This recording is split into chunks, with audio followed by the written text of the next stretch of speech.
Good afternoon, everybody. Welcome to the Jonesboro Rotary.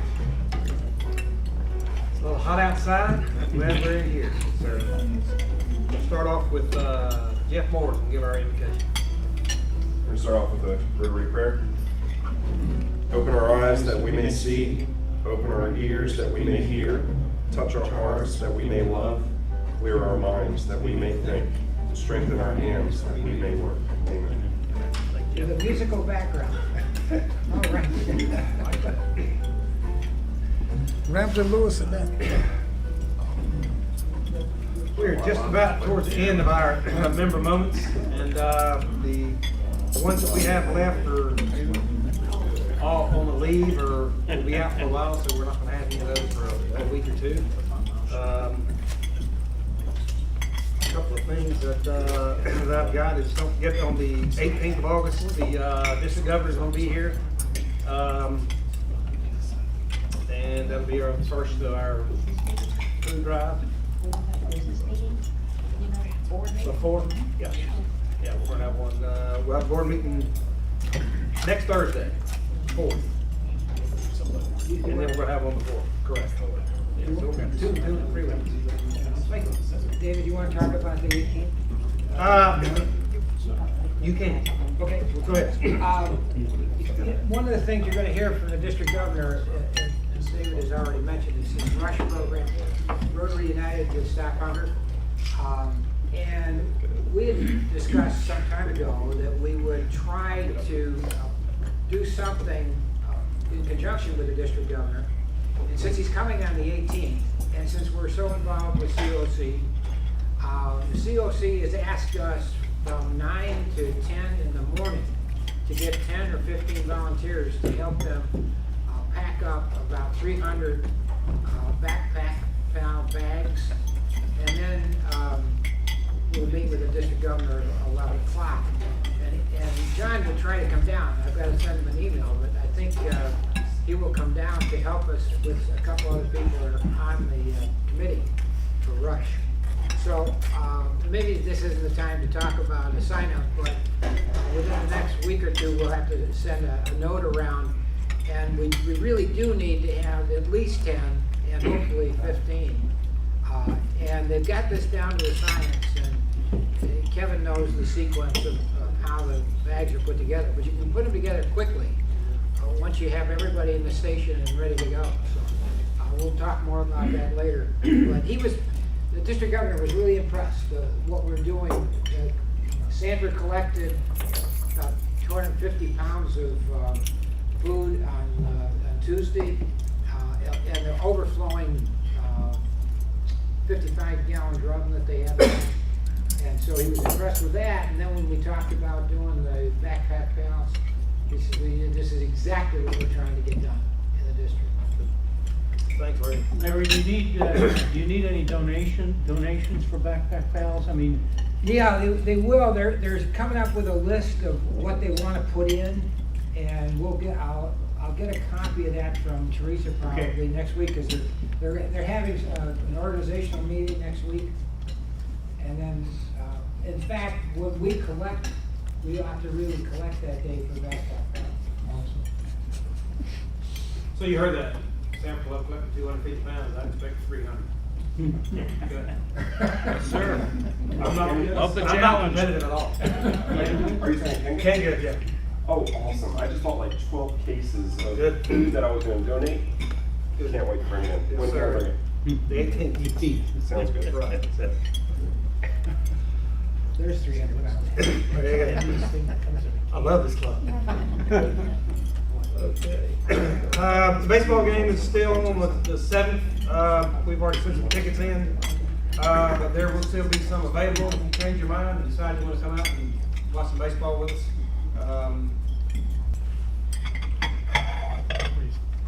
Van, if you are not in the middle of eating, would you like to give me about a quick Sergeant Arms update, please? Sure. I appreciate it.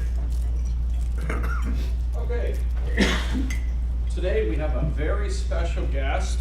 That's the son of John Crumpton, Michael Crumpton. Let's give him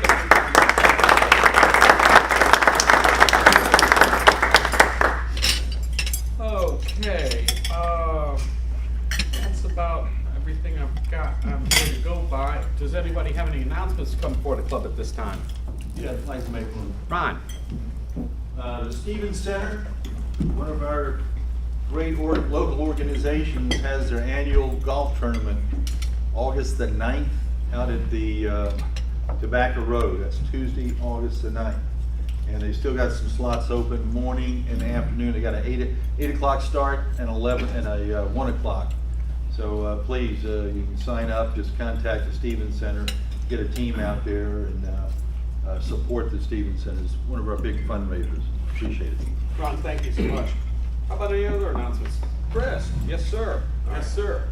Good news for you guys, the 8 o'clock is full. I just talked to Roger this morning, 8 o'clock is full, we got the last slot. This weekend, Friday and Saturday at 8 o'clock, Righteous Brothers Tribute Show. This thing sold, frankly, a lot better than we anticipated it would. Almost 500 tickets sold between the two shows already. It's gonna be a good time. Come on out, 15 bucks. Tickets are available at the door, again, Friday and Saturday at 8 o'clock. And next weekend, starting August 4th, is our free Shakespeare in the Park presentation. Make plans to come out there and check it out. It's sort of a combination, a mashup of young amateur actors all the way through to professional, classically trained Shakespearean actors. It's a good time and it's free. Be plenty of soft drinks, food, maybe some alcohol. Don't know yet. Is that in Depot Park? It's at Depot Park. It is. There are 4 shows: Thursday, Friday, Saturday, and Sunday. All of the shows are at 8 p.m. We did it at 7 p.m. last year. That was still a little bit too hot. So hopefully we're beyond that. 8 o'clock's not too late. But yeah, come out and enjoy it. It's gonna be a lot of fun. Fantastic. Thank you, Chris. How about any other announcements? Well, I will. Yeah. The Master Yes. Gardeners are meeting tomorrow at the on Saturday at Big Bloomers from 10 to 2. And that's when they will be releasing hummingbirds and then catching them so that people can see the beauty of the hummingbird. So if you'd like to visit Hummingbird Day at Big Bloomers, 10 to 2. And is that just for the Master Gardeners? No, that's for the Everybody? public. The Master Gardeners Club group is putting this Master together. Gardeners will be there from 10 to 2, but Big Bloomers will be open all day. And of course, you are a Master Gardener. Yes. Yes. Do you get a prize for catching the most hummingbirds? No. There's that competitive thing. Yeah. Don't break a shot. Okay. How about any brags? Yes, sir. Ed. I haven't been here the last couple of weeks.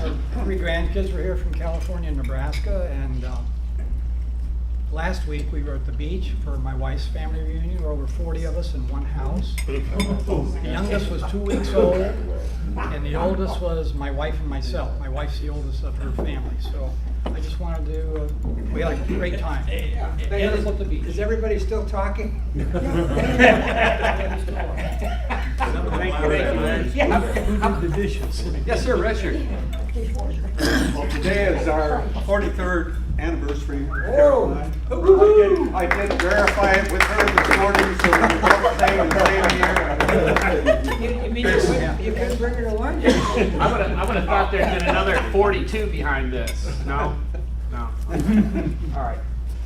Yeah, I'd like to brag on my son. He is a videographer. He's actually an independent guy that does a lot of things. But a couple of years ago, he started working on a video series, and he finally got it sold, and it's on Amazon Prime. So, but it's actually free to look at it. It's called The Adventures of Time Slot, and he raised the money all by himself. He got $20,000 off Kickstarter. Hired people, wrote it, directed it, and then marketed it, and it's out now, so I'm real proud of him.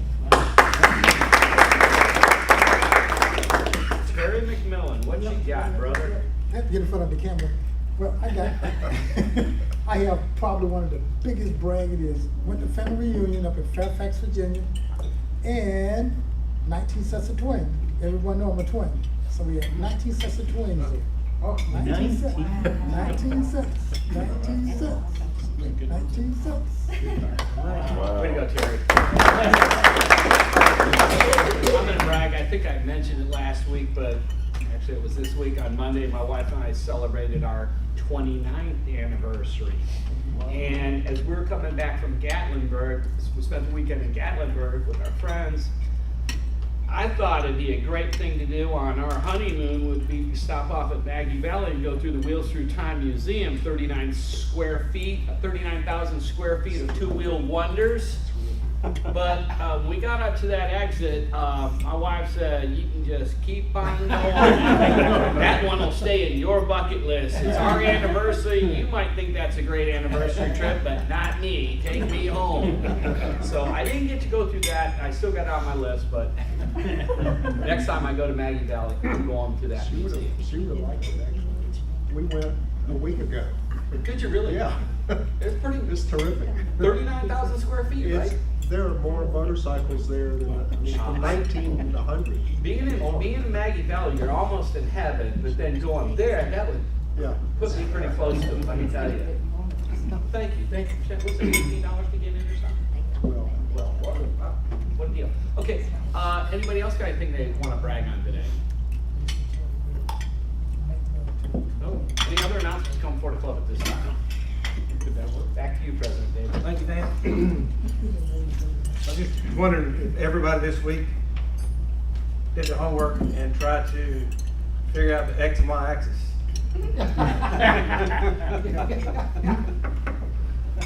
So that'll be a program later. So just keep thinking about that, guys. Vertical. There you go, yeah, vertical axis.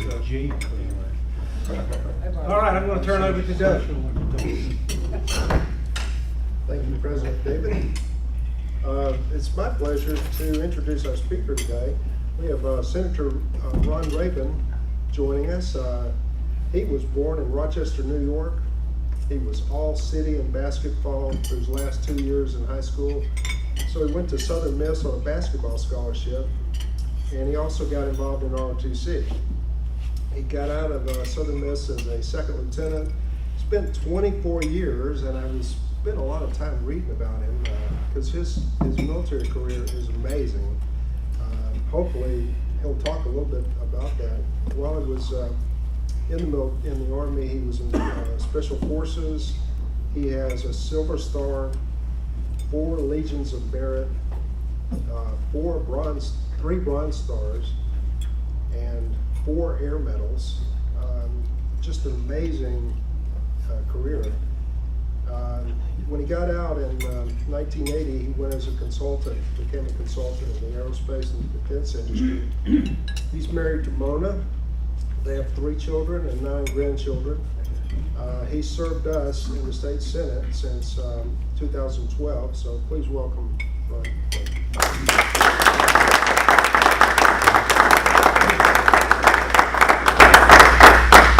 Thank you, and thanks for the introduction. Sometimes, everybody's got to be somewhere. I happened to be in the Army and just did the best I could.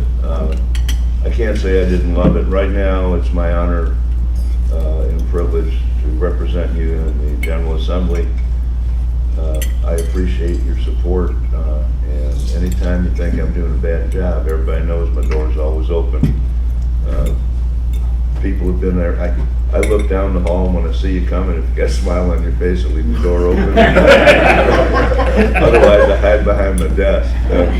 Listen, the anniversary, Mona and I are going to celebrate our 47th anniversary here in September.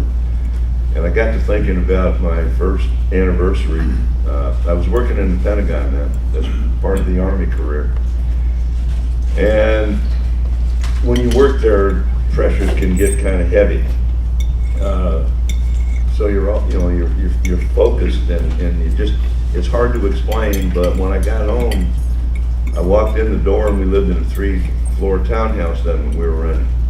And Mona was on way up and I came in the basement. She said, "Happy anniversary." And I said, forgot all about it. Before she knew I was home, I went back out and went and bought a present and brought it home to cover that one. In fact, I think we still have it. It was a chafing dish, copper chafing dish. We were sitting talking about what I might say that would be of interest to you so you don't fall asleep after that nice lunch ate. And I kind of like to do it this way, to make sure at least 2 people in a room are interested. Just ask questions, and I'll be glad to respond. I had one question that I can start with that came up on what I call SB 874, and what some folks call House Bill 1038, and other people call occupancy tax, and other people say darn. You know, here's how the problem goes. Okay, this is the second time we've tried to do this. There is a codicil attached to the House rules, and those House rules that they have, they tend to hold to quite, you know, their policy guidance and their decision making.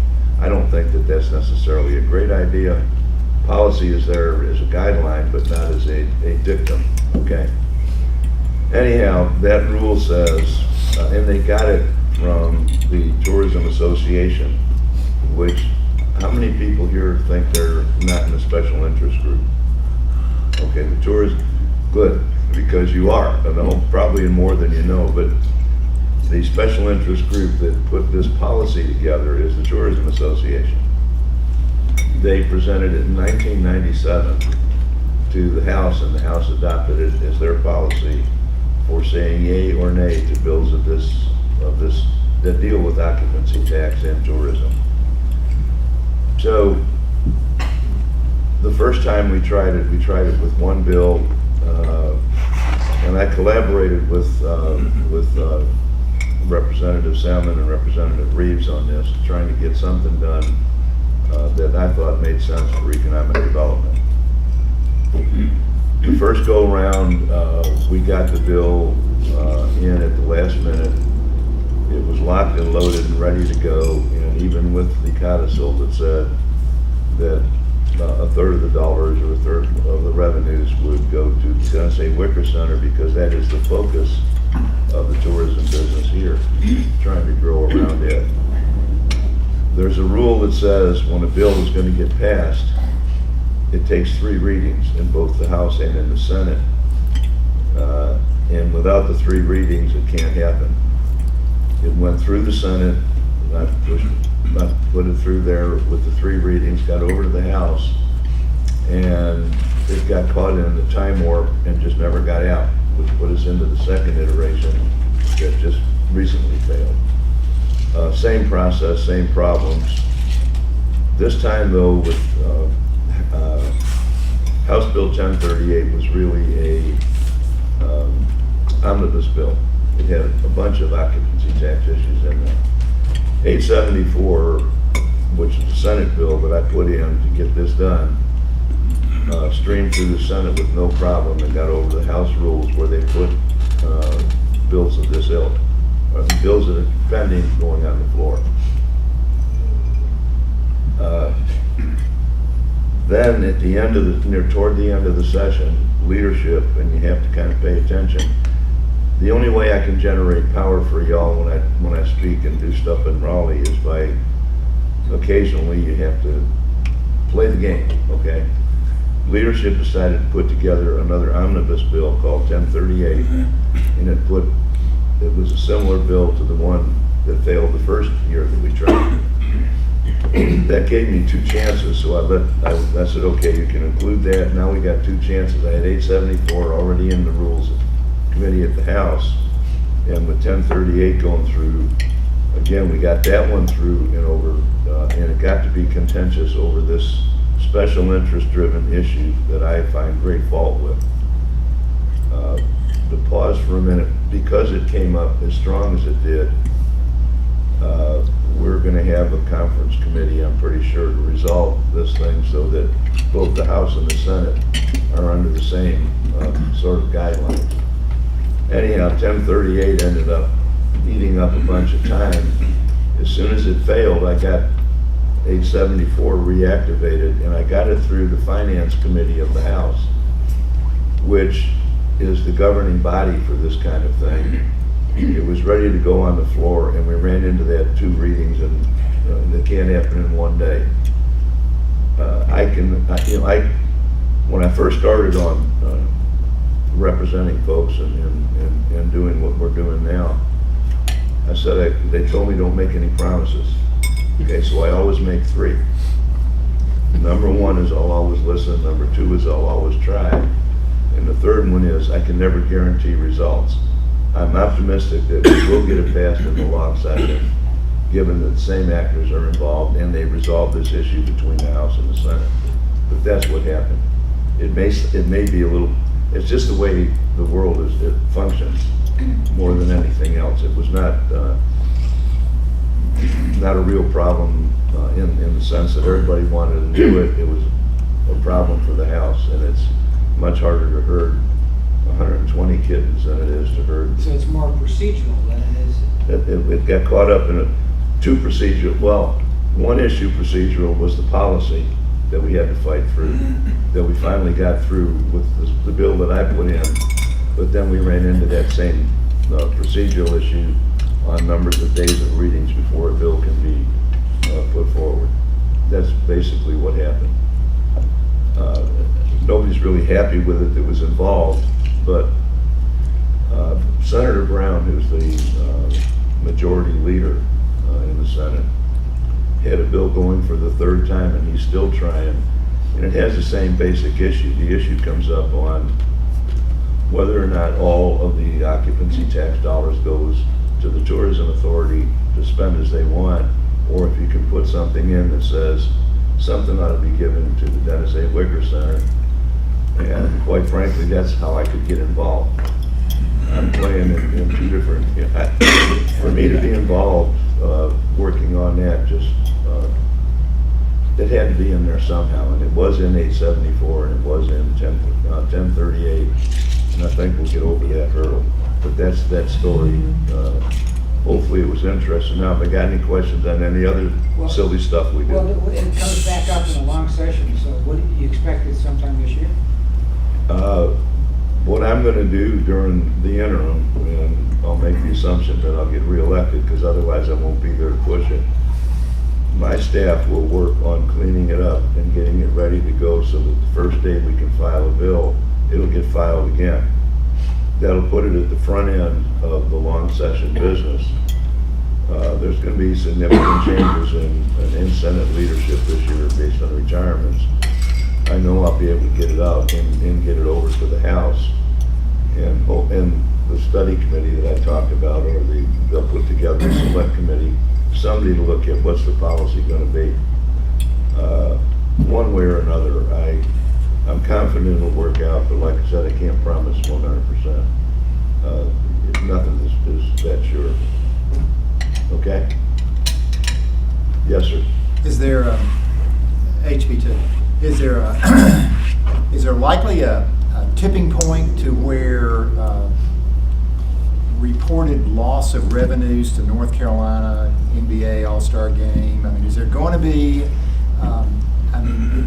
As those hits keep coming, is legislative leadership going to respond to that at some point, or are they just hunkering down to where? We have responded. We said, in essence, what we said, and what I agree with, is that I represent the people of my district. The group together in the Senate and in the House represent the people of the district.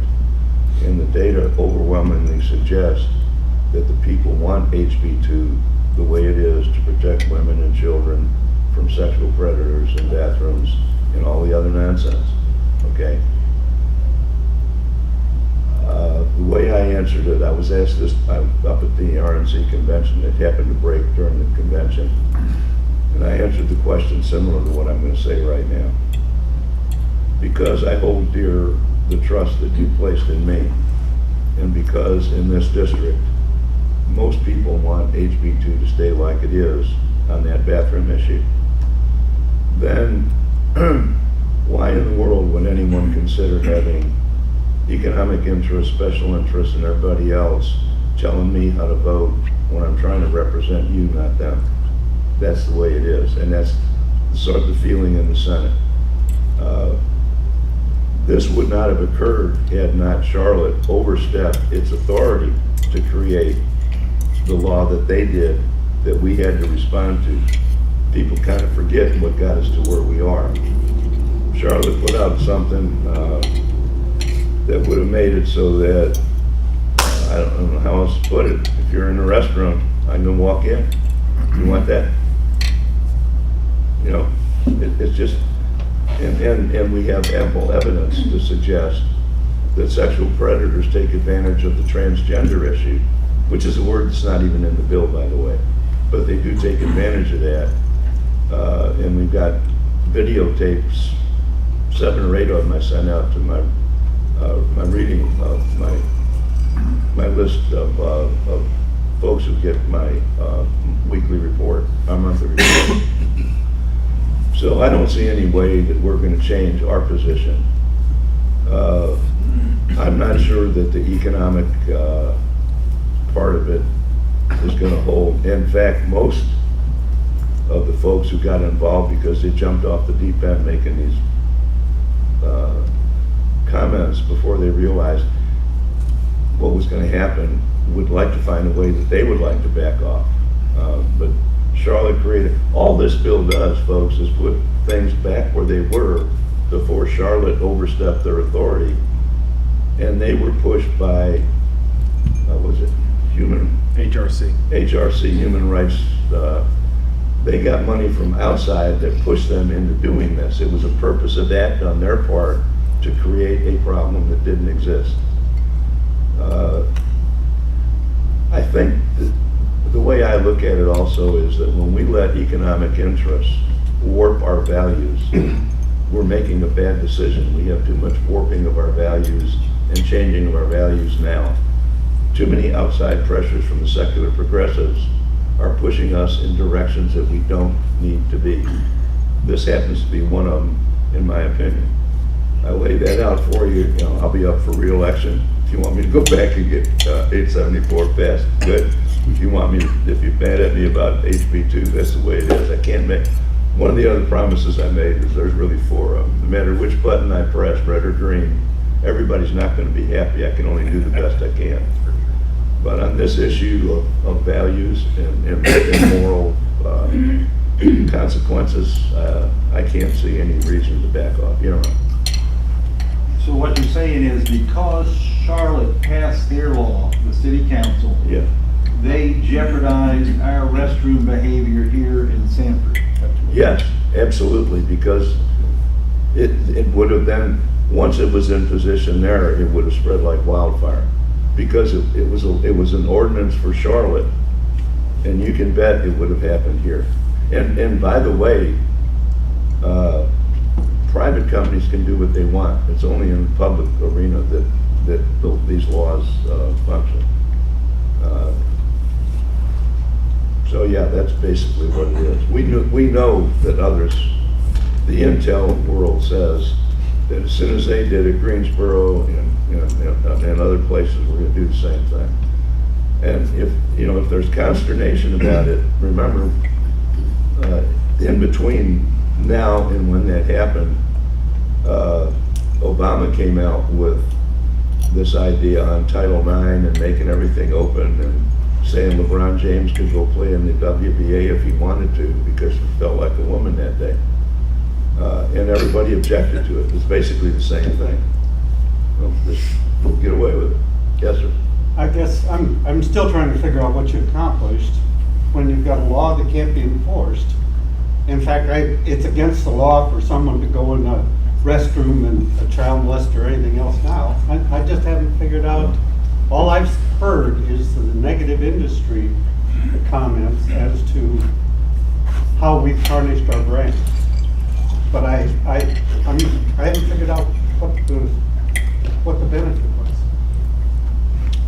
The benefit is the protection that we give to the children and the women using restrooms. And how is that, without everybody dropping their pants on the way in the restroom?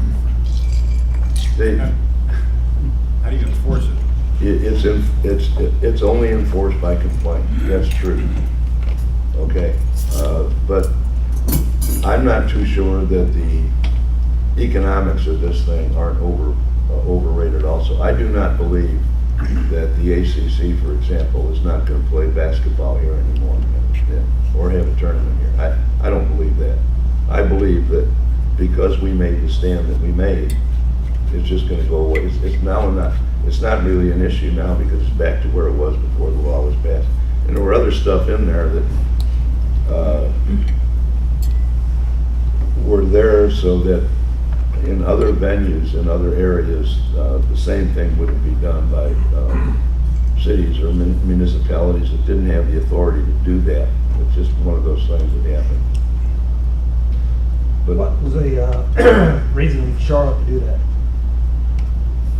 because they were prompted by the secular progressives and a lot of money coming from out of state. So it had nothing to do with competition from Atlanta, Orlando, and other big. No, it had nothing to do with anything except the agenda of the secular progressives who are trying to change this country forever. And they're well on the way if we don't do something this election. Yes, Chris? Is it okay if we talk about veterans? Yeah. Senator Rabin is not a boastful man, but Senator Rabin has been instrumental in the architecture and the passage of some very, very big veterans certification legislation during his time. And I'd like for him to talk about his vision with some other veterans issues that he's got his focus on moving forward that don't have anything to do with bathrooms.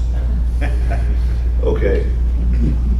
I think that what Chris is referring to, I got a bill through Senate Bill 545, I'm pretty sure is the number. I tend to keep track by substance and content rather than numbers, because by the time you get done with 700 bills, I can't remember that many numbers.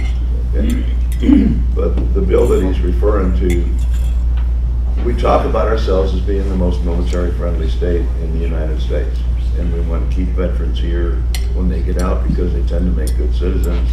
They have skills that we can use in the workforce, and that workforce skill set ends up being an enticement for companies to move in and locate here. So there's a lot of reasons for doing it, but this one, I said, okay, the Army, I'll stick with the Army because I know it best. I think the other services do it about the same way. We have a list of military occupation specialties, and it lists skill sets, and there's training, and there's education, and there's working in that MOS, in that military occupation specialty that count. A lot of those are translatable to civilian jobs, and we got, I think there's 78 or something like that, some huge number of boards and commissions that oversee this stuff. And this bill says you have to have a process whereby you can analyze the skill sets of a person applying for license and say that they are qualified or they need this much more training before they can go in, so that they don't have to get, when soldiers would get out from Bragg, if they wanted to be a physician's assistant in this state, for example, they would have had to take the whole physician's assistant's course to get there. Now they take the skill sets and the practice measured against what they got. And it says if you can't do that, then you have to give a proficiency test to the folks. If they pass the test, they get the license. It's a go, no-go, a demonstration of skill set. And that opens the gate. It's that sort of legislation that we've worked on. I had one that I couldn't get traction on for a couple of reasons. This last session, in 1989, for some reason that I can't dig out of history, and I don't know anybody else who's been up there in Raleigh that long, the decision was made to begin to tax military retiree pay the same as you because they were taxing government employee pay, other than first responders and other government workers. I'm trying to get it back to, if you really are what you say you are, if you're military friendly and you want to retain people coming out that are retiring, here in the state, and you're competing with Texas and Florida, who have no tax on these pays, you have to do something. And so this one simply tries to get things back to where they were before 1989, where a military retirement pay would not be taxed. It runs into a maelstrom when I bring it up, because everybody wants to, well, what about firemen, what about it? We're moving anyhow, the logic I'm going to try on these guys this time, we're moving to having a no-tax state. That's why we're moving into the sales tax world and dropping your income tax at the same time, and trying to make sure that the X and Y axis doesn't put you into some sort of trouble here. So we're moving the ship slowly that way. Well, we're going that way anyhow. It means that you won't be taxing the retirement pays in the end game. So why don't you go incrementally after that also? You know, maybe that'll work, but I'm going to keep trying on that one.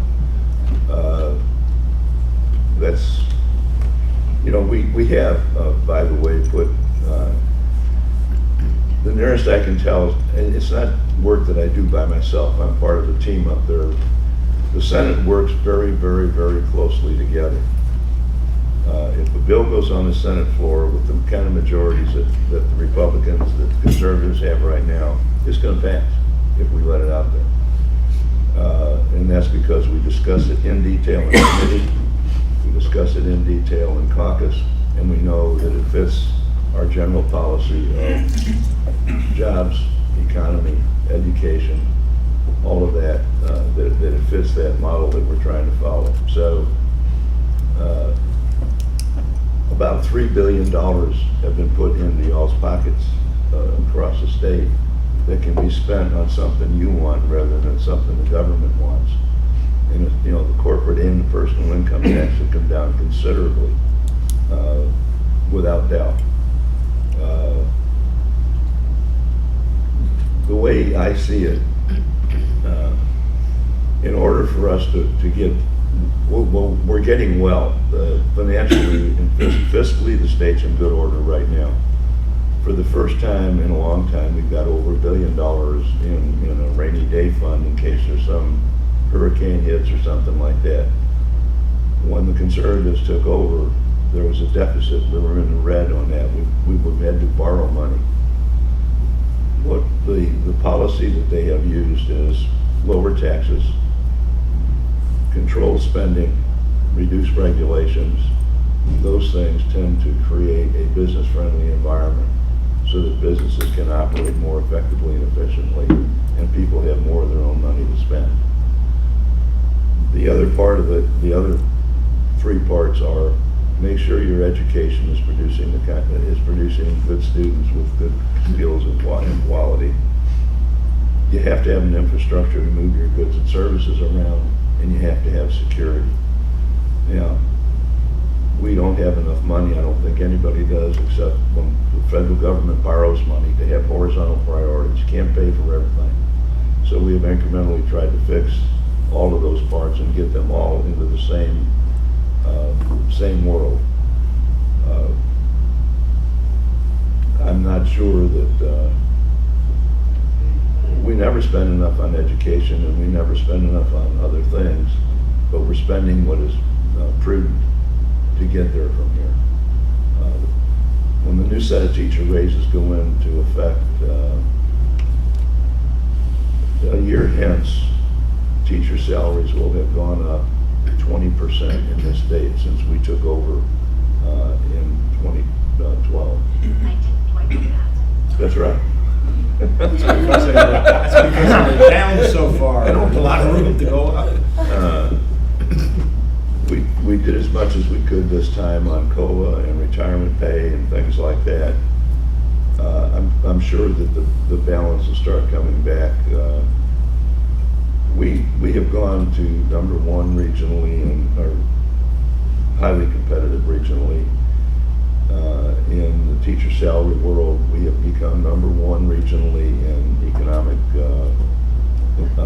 growth. We've gone up to depending on when they count, we're about in the top 10 usually, and we come from the bottom third to the top 10 in states that are good for business to come here and develop. And it's a combination of working those things and having the outside world see it and wanting to come here and locate and create more jobs. In the process, jobs in the economy is definitely up. And since 2012-ish, in there, 300,000 new jobs have been created. Politicians who tell you they can create jobs don't vote for them. We can only create the circumstance that allows businesses to grow, and that creates the jobs. So when we say 300,000 jobs have been created, it's because of the money's being available by lower taxes and the entrepreneurship that's out there to develop the businesses based on that. I got a long ways from veterans on that. What about bathrooms? It was good. It's just the stream of consciousness gets it every time. Anybody else? One more quick question if you got it. Yes, sir. Would you ever come back and talk to us about your basketball career? I can, yeah, sure. I would really enjoy that. I think that'd be great. In fact, it's kind of a neat one. I can do this real quick. I don't. Okay, because give it us a wasn't snippet. I have to go into, my dad played professional basketball for 20 years.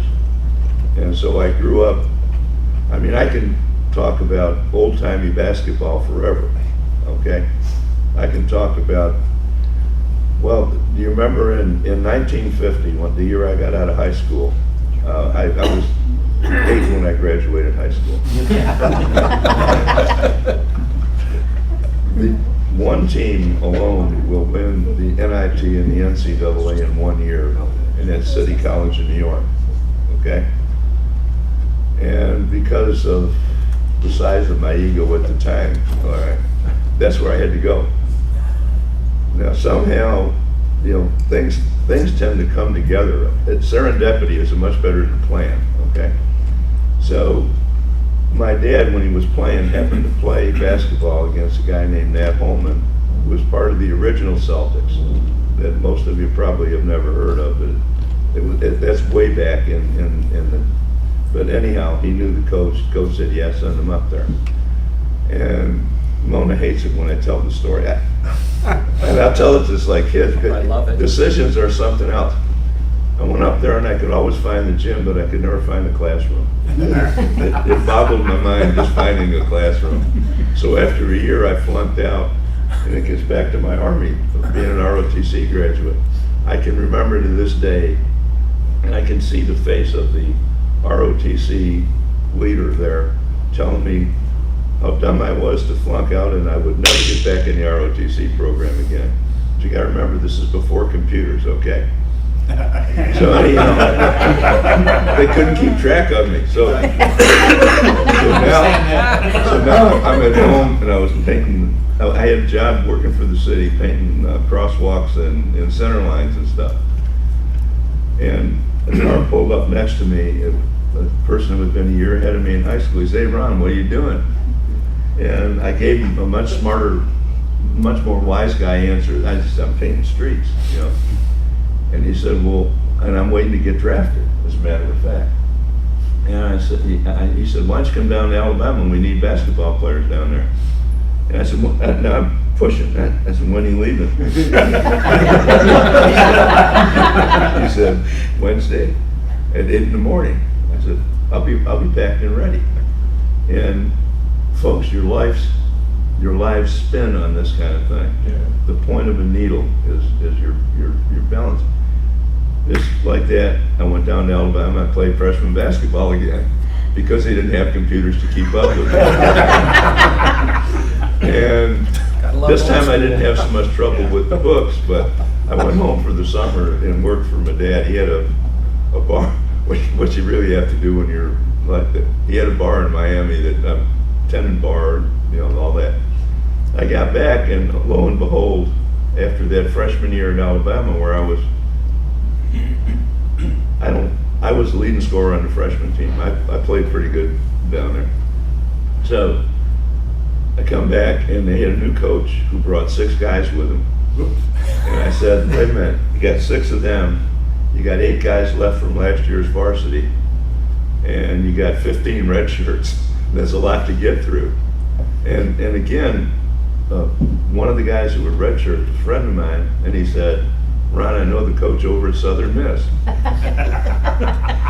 So he put a nickel, I think maybe it was a quarter then. We had, in fact, you could, it used to be in those old coin operators, there was certain kind of a washer you could drop in and play for free, right? So he called and the guy said, yeah, come on over and try out. You know, I literally packed my suitcase, hitchhiked from Tuscaloosa to Hattiesburg. We had 3 3-on-3 games, one not 2-way, just one go. And they said, okay, come on back and you got another scholarship. Well, at Alabama, I'd gotten back into ROTC, which I was told I could never have, but it had to be Air Force. When I got over to Southern Miss and signed on to everything, you had to sign into Army ROTC because that was, remember, draft, Korean War, all of that. And they didn't want to lose you in the middle of a season or something. That's how I got back into ROTC, and that's what created the career that I was lucky enough to have in the military.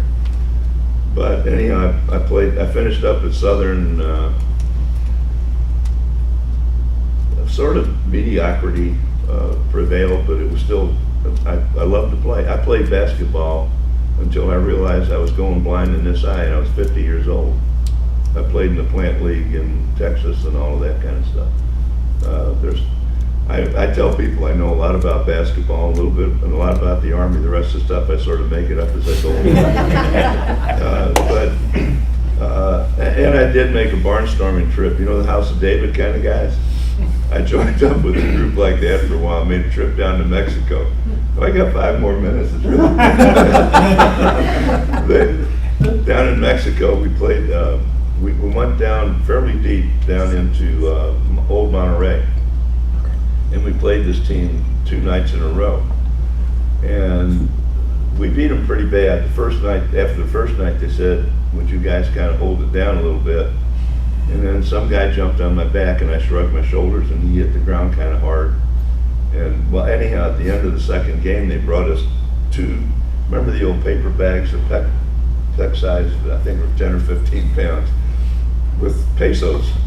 And we counted it up and it was about $87 after 2 nights of work like that. And we said, you know, but in the stands was, well, you know, there might have been a couple, 3,000 people each night.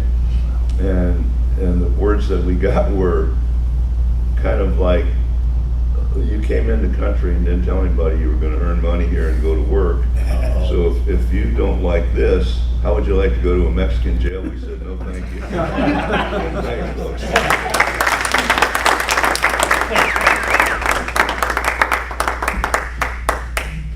Thank you, Mr. Ray.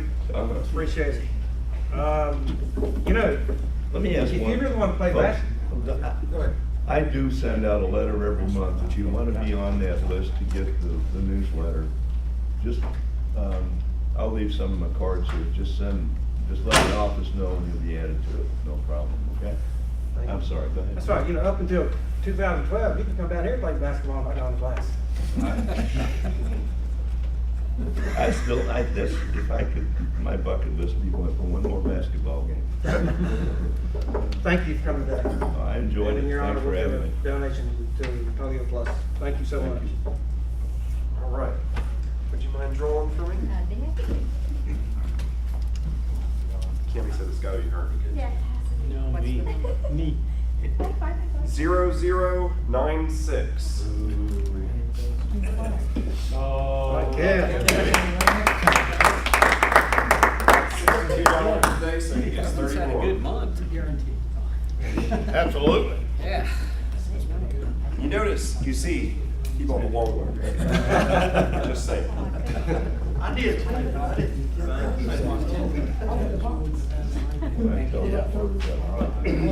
We appreciate Mr. Crumpton being here.